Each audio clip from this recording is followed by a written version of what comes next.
In 2011, India won the World Cup after many years. And for an entire generation, including myself, that was a breakthrough moment. That was a moment of deliverance, of course, because every 4 years, the childhood memory was India will win the World Cup and will not end up winning. But finally, we won. So, an entire generation had validation and collective euphoria like you've never seen before. The very next year, Unmukt in Australia scores a flamboyant century in the final and wins the World Cup, the Under 19 World Cup. Immediately, overnight, he becomes a media sensation. The next big thing in cricket, comparing him to Virat Kohli, etc. And as a cricket fan, you're like, okay, he's the next rising superstar, charming looking young boy, he's going to go on and rule the cricket. What happens next? A few years later, I clearly remember I looked at my phone and there was a notification, Unmukt Chand retires from Indian cricket. Got me thinking, such a bright, prodigious talent, what happened? I reached out to him. Then I followed the entire journey and I realized that there's a story and there's a story beyond cricket. Because exceptional, once in a generation talent, not all of us can relate to. What we can relate to is things not going how we had planned. What we can relate to is finding us at the dead end of life, trying to find a detour, get a course correction, a second chance. And I think that's what Unmukt's journey in the second stage of his career represents. Like I've said before, this is the story of broken dreams and second chances. And it transcends cricket, it transcends sports. It resonates to you at an emotional and a personal level. Very different experience for me personally. I play cricket. I've always played cricket. I've always I was speaking to Raghav before this as well, and going into the first game of a tournament is a different feel altogether, right? So I think similarly, it's going to be like going to the premiere of this documentary on Thursday. But yeah, very excited for this. He has put in a lot of hard work for the last 2 years, and obviously it's never easy to sort of follow someone for such a long time. And I really I'm grateful towards him that he has been he has that passion. He could see that passion and when we first met, bringing it down to the table, and then also after from there continuing on to this has been a great journey altogether. And finally, coming in celluloid is something I really look forward to. In 2021, I decided to move to America to pursue my cricket. Again, cricket was very new over there. They were talking about Major League Cricket coming to USA, and the World Cup was also supposed to happen in 2024, which it did. But again, the whole landscape has sort of changed over the years, and it's myself and a few others who have been the first ones who went there and started the whole this cricketing migration, you can say. So a lot of players now have moved there from different parts of the world. So again, it's all about growing the sport. I really feel that we have a lot of cricket. It's a different craze in India altogether, but the way it's growing in America and other parts of the world is something which is very important for the future of the sport.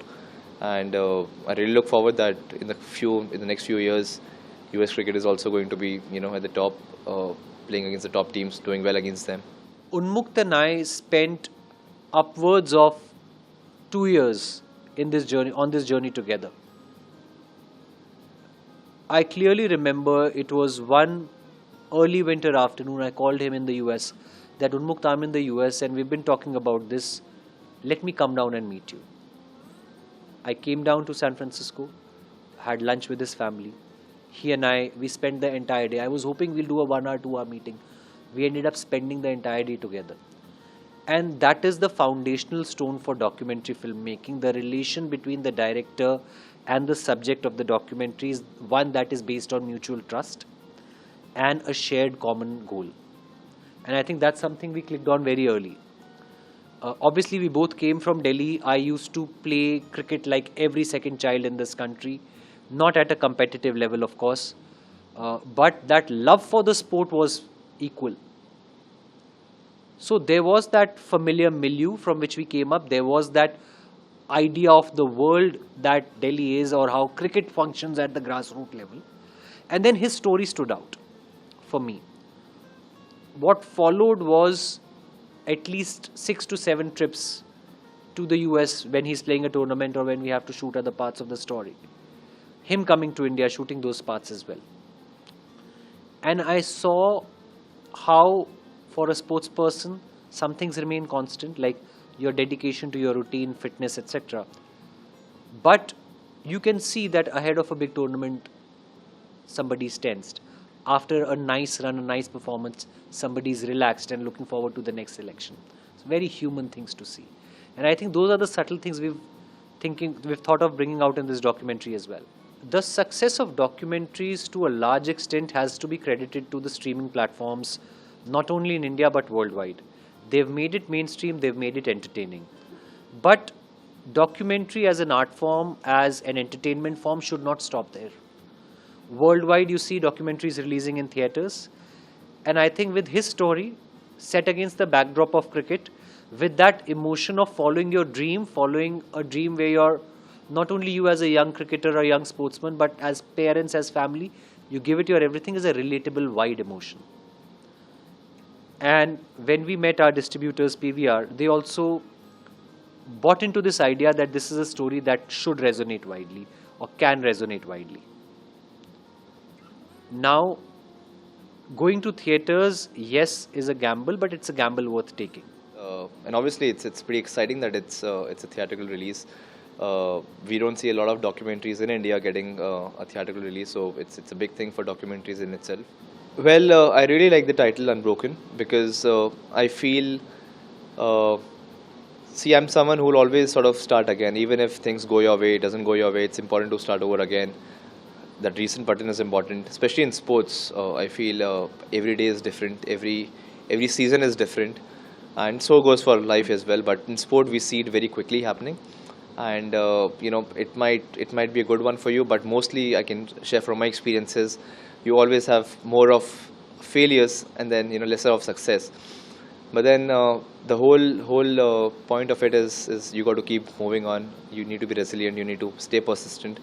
And there's no way you need to stay unbroken basically to make sure that you keep following your path, you keep pursuing success. My job is to play cricket in the best possible way of doing it. My job is to make sure that I keep myself fit, and wherever I go I perform, whichever team I play for I do that. And obviously I never thought of a documentary. 2 years back, obviously Raghav came in and sort of brought in this idea which I sort of resonated with, and it's coming out now. But again, I look at it from a very cricketer's point of view angle. And again, if my journey coming on celluloid makes a difference in terms of people not giving up on their dreams, sticking to their processes, making sure that they keep working hard, even if life throws them off balance, then I think it's a success for me in itself. When you approach a story as a director or a producer, it comes with a singular focus of telling the story you want to tell, how you want to tell it. But what people don't realize, behind the curtain, there is an entire crew, not only of technicians, but also of these enablers who largely come from the studio side. So a studio executive is not something who just greenlights a project or approves a budget. They foresee concerns that may arise later, and they mitigate those concerns. For documentaries, those concerns could be very different. Like for a sports documentary or a music documentary like Yo-Yo Honey Singh, famous, which I co-commissioned during my stint with a streamer. You have to start archive conversations way ahead in time. They take time to close. Talent relations, onboarding the talent, that's something, the first thing you start with. Now you compare it to something like The Hunt for Virappan or Mumbai Mafia, again, two contrastingly different titles I worked on. They are coming from the world of crime. So what is of paramount importance is the safety of your crew, a certain stealth mode in which you operate until the title is made. And like journalism, crime and sports reporting are chalk and cheese. They seldom overlap, rarely overlap. But when you work as a director or a producer, once you've locked your subject, once you've locked your genre, obviously you will pay attention to the nuances, but your role as a storyteller doesn't change. Your idea is you tell a story in the most compelling manner, reach out to as far wide an audience as possible, and it should have that singular signature that every storyteller, every author has. So those are the few things. Then what is also important for the success of not one but many stories is that there is an ecosystem of streamers, networks, studios, producers, and then directors and writers. They all have to come together, back an idea, champion it. Only then can it realize its full potential. So, for people to think that something was born out of a person's thought and passion alone, that may be the case at the seeding stage. But to see a project through, when it releases, the scale at which it releases, it requires a village to make it happen.